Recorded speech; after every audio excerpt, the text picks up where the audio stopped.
Donc bonsoir à tous. Donc effectivement, je vais vous parler de cette question qui me semble aujourd'hui assez stratégique en œnologie. Donc lors de l'élaboration d'un vin de garde, le vinificateur doit amener le vin dans un état d'oxydoréduction qui lui permet d'évoluer vers un bouquet de réduction et qui est l'apanage des grands vins.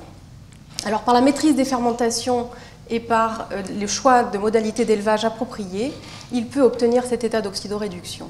Mais à partir du moment où le vin est mis en bouteille, eh bien, il s'en remet intégralement à l'obturateur et c'est le choix de cet obturateur qui va finalement permettre de finaliser le projet du vigneron, du vinificateur ou pas.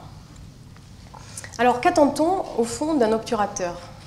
Eh bien, la première chose, évidemment, c'est d'être hermétique au liquide le plus longtemps possible, sachant qu'une bouteille couleuse ou basse est toujours défectueuse et toujours une déception. Il doit bien évidemment ne pas communiquer de défaut au vin, qui constitue toujours une déception. Et enfin, il doit permettre le développement du bouquet typique de son origine.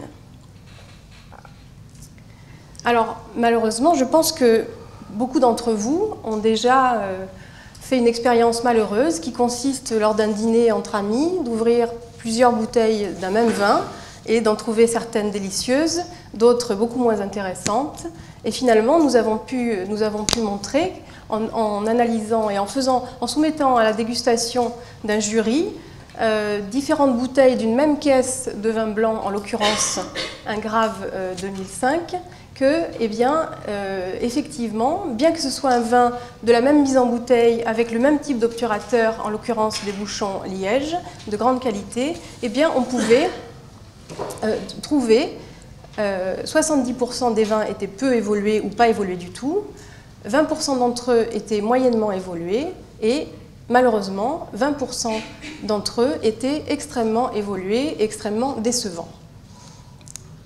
Alors nous avons analysé l'oxygène dissous dans ces différentes bouteilles et la première chose que l'on constate, c'est une grande disparité, je pense que vous n'y voyez rien, une grande disparité dans l'oxygène, une grande disparité dans les teneurs en oxygène dissous, qui sont des fifrelins puisqu'on est en microgrammes par litre, mais qui vont de 0 à 140 microgrammes par litre. Et on observe également une assez bonne corrélation entre la quantité d'oxygène dissoute et l'intensité du caractère évolué jugé par les dégustateurs. Donc, ces résultats montrent, et c'est ce que nous avons déduit des nombreuses analyses que nous avons effectuées par ailleurs, qu'au-delà de 60 microgrammes par litre ou 70 microgrammes par litre d'oxygène dissous dans une bouteille, eh bien, le vin était considéré fragile. Donc il existe bien, ces résultats montrent qu'il existe bien une différence dans la perméabilité au gaz des obturateurs, en l'occurrence d'un même type d'obturateur, vraisemblablement d'un même lot de bouchons et évidemment d'un même fournisseur. Alors, on pourrait imaginer que cette quantité d'oxygène dissoute mesurée dans les bouteilles et la disparité que l'on observe puisse être liée aux conditions de la mise en bouteille.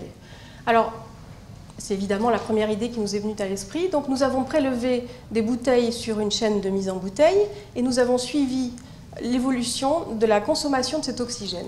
Alors, vous le savez sans doute, au cours de la mise en bouteille, on dissout, selon qu'elle est plus ou moins bien faite, entre 0,5 et, disons, 2 milligrammes par litre d'oxygène. Alors, on constate ici que la cinétique de consommation de cet oxygène est extrêmement rapide, puisque au bout de 6 jours, 98% de l'oxygène dissous lors de la mise en bouteille est complètement consommé. Donc c'est un phénomène qui est extrêmement rapide par rapport à l'échelle de la conservation du vin. Donc les quantités d'oxygène dissoute retrouvées dans les bouteilles ne sont pas liées aux conditions de la mise en bouteille, mais bien à une perméabilité variable et différente des obturateurs. Alors on vérifie ainsi cet adage bien connu, il n'y a pas de grands vins, il n'y a que des grandes bouteilles, mais tout ça ne résout pas notre problème justement, et la question finalement, c'est de savoir quelles sont les alternatives, s'il en existe aujourd'hui. Alors, aujourd'hui, différents types d'obturateurs sont disponibles sur le marché. Il y a le bouchon de verre, qui est sans doute le plus ancien d'entre eux, puisque des grands crus en 1820 étaient encore bouchés avec des bouchons de verre, le Lafitte 1820, je crois, j'ai lu ça récemment. Le bouchon de liège, bien sûr, que vous connaissez tous et que sans doute vous utilisez tous avec toutes les qualités, toutes les catégories que vous connaissez. Les bouchons synthétiques, qui sont apparus il y a, je ne sais pas, une vingtaine d'années ou quelque chose comme ça. Les capsules à vis, qui ont fait leur apparition en Suisse au début des années 80, mais qui ont véritablement connu un essor, particulièrement en Australie, dans les années 2000. Et enfin, les bouchons techniques à base de liège, tels que les bouchons agglomérés ou les diams. Alors aujourd'hui, en France, si on regarde la répartition de ce type des obturateurs, la France, c'est 3 milliards de bouteilles. Et si on regarde ce diagramme, on constate que la capsule à vis occupe une position assez minoritaire, pour 11%. Les bouchons synthétiques correspondent à 15% des obturateurs utilisés. Et le liège, qui correspond à toutes les autres catégories, donc jaune, vert et bleu, représente finalement 74%, dont 41% de liège naturel. Donc, ce qui signifie quand même que les micro-agglomérés qui correspondent aux diams et autres, aux bouchons de diam et autres lièges agglomérés occupent aujourd'hui une proportion comparable à la capsule à vis ou aux bouchons synthétiques, et les autres, qui sont les obturateurs de type 1+1 et autres bouchons dits techniques, occupent une proportion assez importante du marché.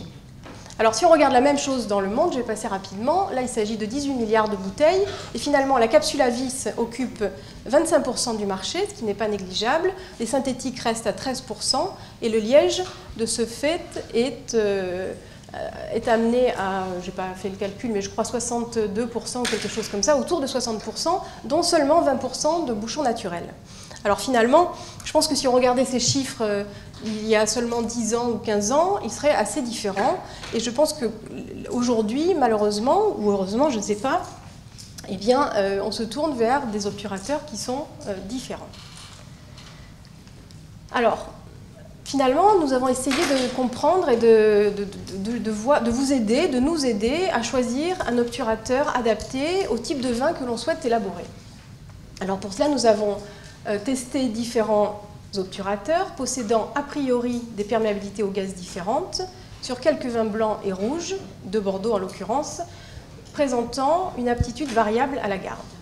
Alors les obturateurs testés sont liège naturel de première catégorie, un diam 5 P1, diam 5 P10 et diam 10, qui sont trois obturateurs de la gamme diam présentant des perméabilités décroissantes, enfin différentes en tout cas, deux bouchons synthétiques, le Supreme Cork et le Noma Cork, et enfin deux capsules, sur certains vins en tout cas, deux types de capsules avec également des perméabilités différentes, Sarafilm étant en l'occurrence la plus hermétique.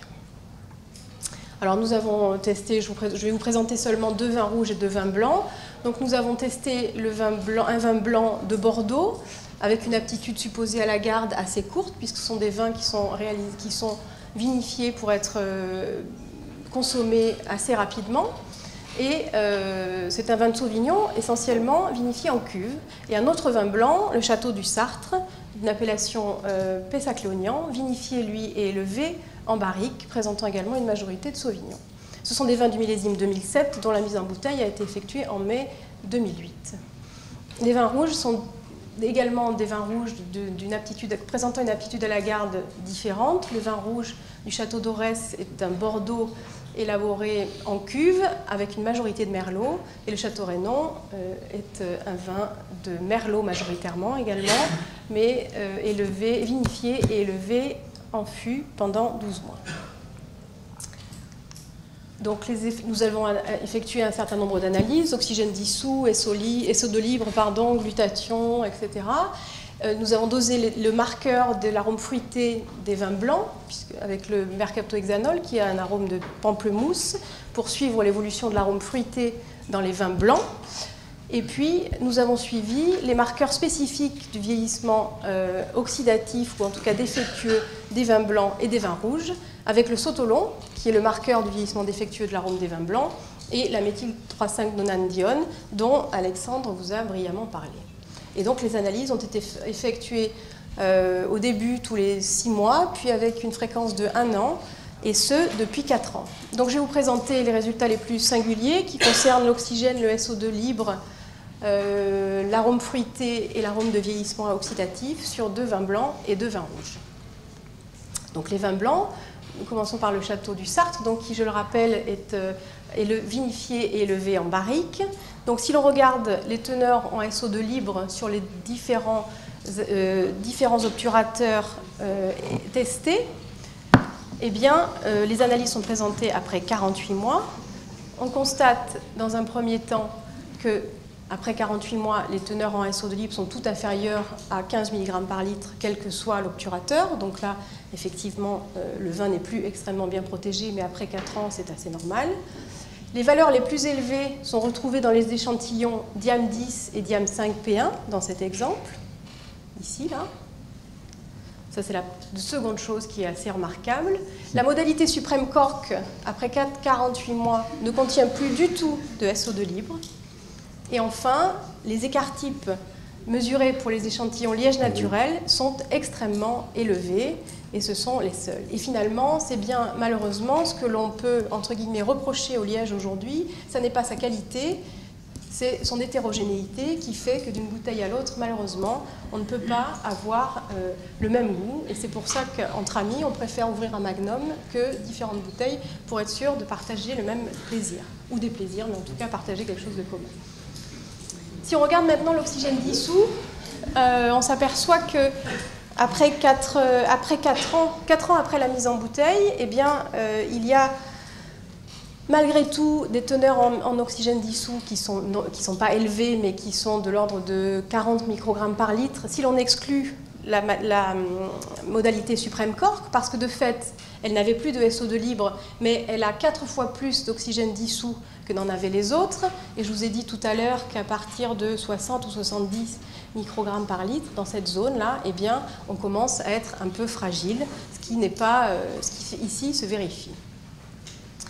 Pour les autres modalités de bouchage, eh bien, on n'observe pas, après 4 ans, de différence significative dans les teneurs en oxygène dissous.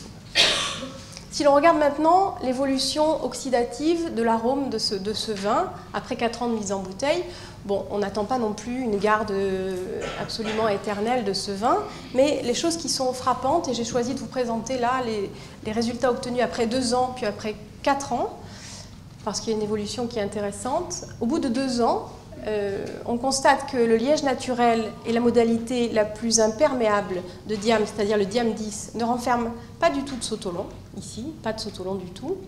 Et les autres modalités en renferment des quantités variables, mais très faibles, puisque le seuil de perception du sotolon, que l'on situe aux alentours de 2 microgrammes par litre, est bien loin d'être atteint. En revanche, après 48 mois, on observe une augmentation significative de la teneur en sotolon dans l'ensemble des échantillons analysés, mais là encore, seule la modalité suprême cork est nettement au-dessus du seuil et de fait, cet échantillon présente d'ores et déjà une évolution prématurée de son arôme. Alors, qu'advient-il de l'arôme fruité de ce vin, puisque c'est un vin de Sauvignon, donc on s'intéresse à son arôme fruité. Eh bien là, on observe après 4 ans que les écarts-types, une fois de plus, sur le liège naturel, également dans cette expérimentation sur le bouchon, l'un des 2 bouchons synthétiques, sont extrêmement élevés.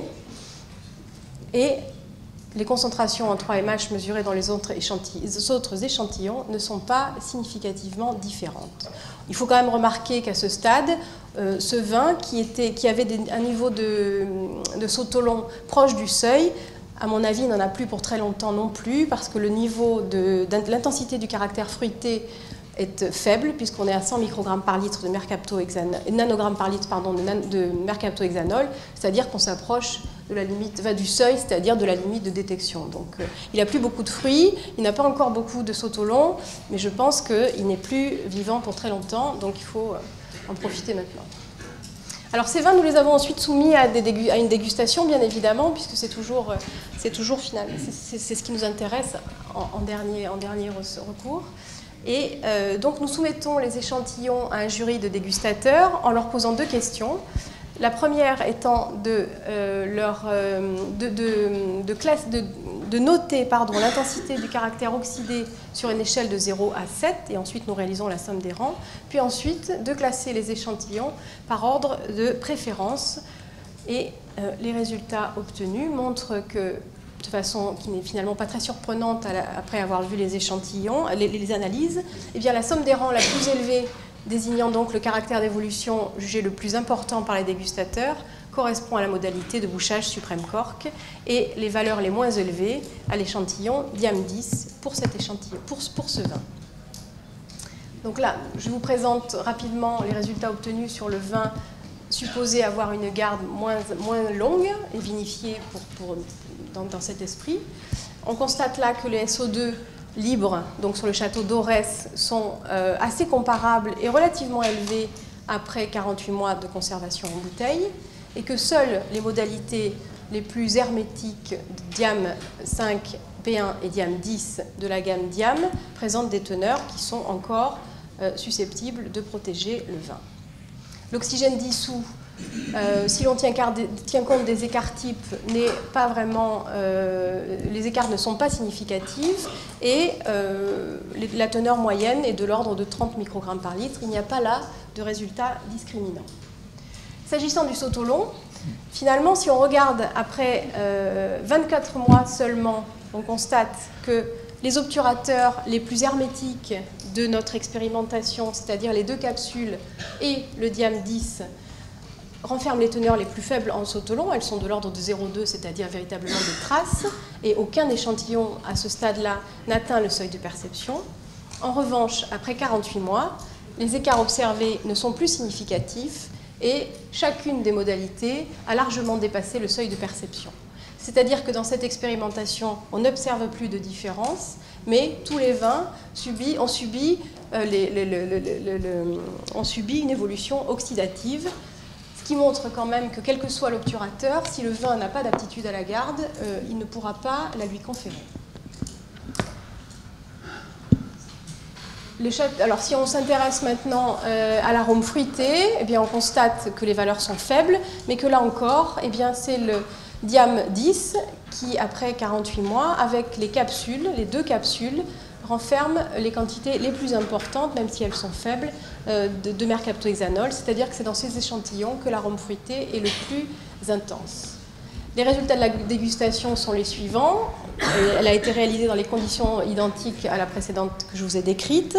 Donc, les dégustateurs ont pu distinguer les échantillons entre eux, et la somme des rangs la plus élevée est attribuée à l'échantillon suprême cork, alors que les rangs les plus faibles sont attribués aux différents obturateurs, ce qui signifie que bien que tous les échantillons aient été fatigués, si on peut dire, eh bien, il y en a quand même, ils ont quand même préféré ceux qui étaient moins fatigués. En gros, ça veut dire ça. Donc, concernant les vins rouges, les résultats ont été également réalisés après 4 ans. Et donc, sur le château Rénan, qui est supposé avoir une aptitude à la garde plus importante, supposé, j'ai dit, hein, eh bien, on constate que le Noma Cork, donc l'un des obturateurs synthétiques, eh bien, présente une teneur en SO2 libre qui est en dessous du niveau tolérable, puisque bon, le reste n'est pas brillant non plus, mais celui-ci a véritablement décroché. L'oxygène dissous dans ces échantillons est faible, puisqu'il est de l'ordre de 15 microgrammes par litre, c'est-à-dire qu'il est plus faible qu'il n'était dans les vins blancs, et les écarts observés ne sont pas significatifs à ce stade. Donc il y a une plus grande résistance, évidemment, des vins rouges à la perméabilité, fût-elle grande ou petite, des obturateurs. Si on regarde le composé identifié par Alexandre, donc la nonandione, qui est le marqueur du vieillissement oxydatif, ou en tout cas d'une évolution plus ou moins oxydative, et bien là, on s'aperçoit qu'il y a chacune des modalités, finalement, arrive à flirter avec le seuil, mais il faut considérer que c'est un vin qui contient 80% de merlot et que ce cépage est plus sensible au merlot. Je n'ai pas fait figurer ici le départ, le dosage de la nonandione au début de l'expérimentation, mais il se situait quelque part par là, autour de 20 nanogrammes par litre. C'est ce que Alexandre trouve d'ailleurs assez fréquemment dans les échantillons et dans les vins qui renferment une majorité de merlot. En tout cas, les écarts observés ne sont pas significatifs non plus. Donc la dégustation confirme les résultats analytiques, c'est-à-dire que l'analyse statistique montre que les résultats ne sont pas significatifs au seuil de 5%, donc aucune tendance, après 4 ans de mise en bouteille, ce qui est quand même assez incroyable, n'est détectée. Donc ça met en exergue la résistance des vins rouges à la qualité de l'obturateur, en tout cas jusqu'à 4 ans, mais on attend pour bien d'entre eux une garde beaucoup plus importante, donc cette expérimentation va être poursuivie bien évidemment, et nous verrons ce qu'il adviendra. Pour le vin rouge, dont l'aptitude à la garde était moins ambitieuse, disons, bon, pas de différence non plus sur les SO2 après 4 ans, mais les teneurs sont faibles, ce qui est normal. L'oxygène dissous est un peu plus élevé, de l'ordre de 30 ou 35 microgrammes par litre, mais là non plus, il n'y a pas de différence véritablement significative. Le diam 10 et la Saranex sont un peu plus faibles, mais ce sont des écarts qui sont vraiment pas significatifs. En revanche, la nonandione, là, laisse présager une évolution plus rapide de ce vin-là vis-à-vis de l'oxydation. Donc là, comme vous pouvez le constater, quel que soit l'obturateur considéré, eh bien, le seuil de perception de la nonandione, qui est à 63, est largement dépassé. Donc les teneurs en MND sont de l'ordre de 100 nanogrammes, mais les écarts observés ne sont pas significatifs, ce qui est confirmé par la dégustation réalisée au bout de 4 ans. Donc, en conclusion, on peut dire que, s'agissant des vins rouges, les résultats analytiques confirment les impressions gustatives, et les différences ne sont pas significatives, quel que soit l'obturateur et le type de vin considéré, même 4 ans après la mise en bouteille. Donc à ce stade, aucun vin ne présente de défaut d'oxydation, mais ce qui est intéressant de noter aussi, c'est qu'aucun vin ne présente de défaut de réduction. Et je sais qu'il y a beaucoup de vinificateurs, et en particulier des vinificateurs bordelais, qui redoutent beaucoup la réduction dans leurs vins.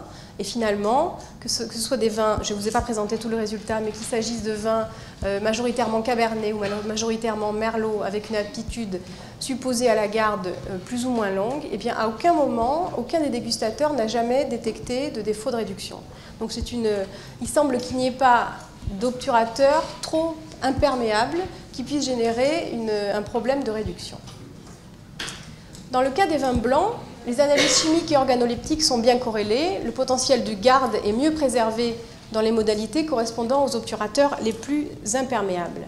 Cependant, et ça c'est très important de le noter, l'obturateur ne confère pas d'aptitude au vieillissement. Il ne faut pas imaginer que parce qu'on a commis des erreurs ou parce que le raisin était d'une qualité médiocre, en mettant un bouchon parfaitement hermétique, on va résoudre tous les problèmes. Il peut simplement la préserver, mais certainement pas la lui conférer. Et en conclusion, je vous laisse réfléchir sur cette phrase d'Émile Pénaud. Le grand vin ne meurt pas, il n'y a que le bouchon pour le faire mourir.